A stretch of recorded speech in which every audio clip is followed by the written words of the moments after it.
Here's a little game I made for my astronomy students to learn about the scale between the Earth and the Moon.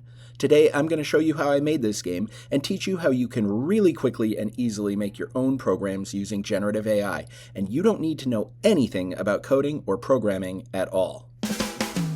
We're starting in ChatGPT, and the time is 8:39 in the morning. Let's get started. We start by just describing what we want. I say I want a program where students specify the diameter of a blue circle. That's going to represent the Earth. And I ask ChatGPT if it can generate the HTML code for this program. ChatGPT will start writing the code, and then I have to take this code and copy it and put it into something that handles HTML code. Now, there are lots of ways you can do this, but if you really don't know anything about coding, then the simplest for you might be to use Google Sites. Go to Google Sites and select the embed code option and paste in the code that you got from ChatGPT. Make it look the way you want it to look, and then hit publish. Then go visit the published site. Be sure to hit refresh, and hey, look, here's my program. Now, it doesn't look quite right, so I gotta go make some revisions. So I come back to ChatGPT and I just say what the problems are. I'm like, hey, you gotta make the field of view bigger, the label needs to be offset, and then I describe the new features I want. I say I want students to make a gray circle and have a slider where they can adjust the circle's diameter. That represents the moon. Be sure to be as specific as possible about things like how you want labels to appear. And now, generate the code. Again, I do not know anything about coding. I do not understand any of this stuff. But that's okay. I can still code, well, kind of, using generative AI. Come back over to Google Sites and edit the embedded code you have. You want to delete out everything that's there and paste in the new code from ChatGPT. Be sure to hit publish and then head over to the published site. Now, you might have to hit refresh a couple of times in order to get the browser to dump the cache and load in the new code. That's kind of annoying, and it's why I told the program to display a version number each time I update the code. That way I know that I've got the right version of my code running. And hey, look, things are running kind of how I want them to be. I've got a gray circle, I've got a slider that works. Still doesn't look exactly how I want it, so I've still got some revisions to make, but we're making progress. So I head back to ChatGPT and start making some more additions and revisions. Here's where I add the game part of this program. I say I want the students to get a score based off of how close the size of their moon is to what it should actually be given the scale of the Earth and the moon.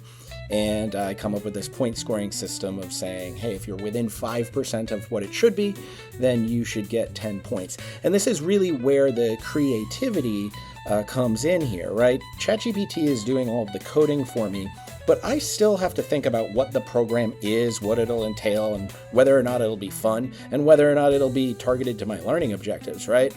Like, I can't just tell ChatGPT, make a program for my students to learn about this. I do have to have a vision for what students will be doing in the program, and then I just have to coach ChatGPT into coding what I want. And my vision's coming along pretty nicely.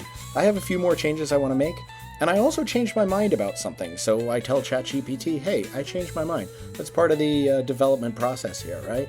Totally okay. Okay, quick confession, I actually do know a little bit about coding, but the point is that you don't need to know any coding at all in order to do this sort of thing.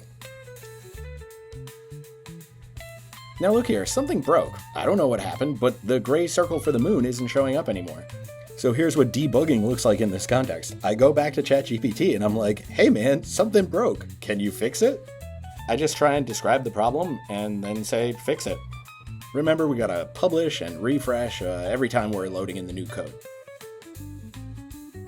All right, now my program is looking and functioning just about the way that I want it to, and I feel like I'm in the home stretch here. I've got just a few small tweaks, or so I think, left to go.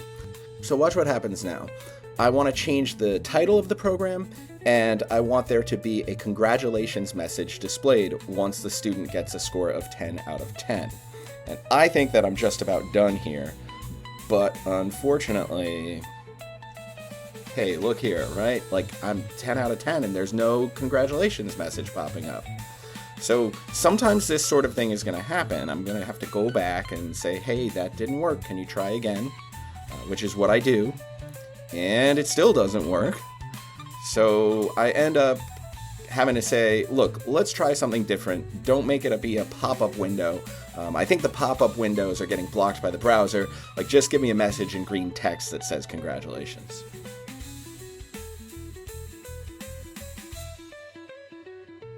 Hey, it works, and my game is done. Let's check the time, and it is 9:05 a.m.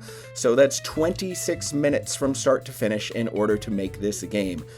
Now, this is a pretty simple program, but I only spent 26 minutes making it, and that's without any knowledge of coding whatsoever. So imagine what the possibilities are here. If you spend maybe an hour or 3 hours, what could you make? Take a look at these chemistry simulations. My colleague Chris Taylor made the same way. There's a lot of potential here for teachers to make simulations, games, or other programs for their students using generative AI and without needing to know how to code at all. I hope that you found this interesting, and I hope it inspires you to give this a try. Let me know what you make. Take care.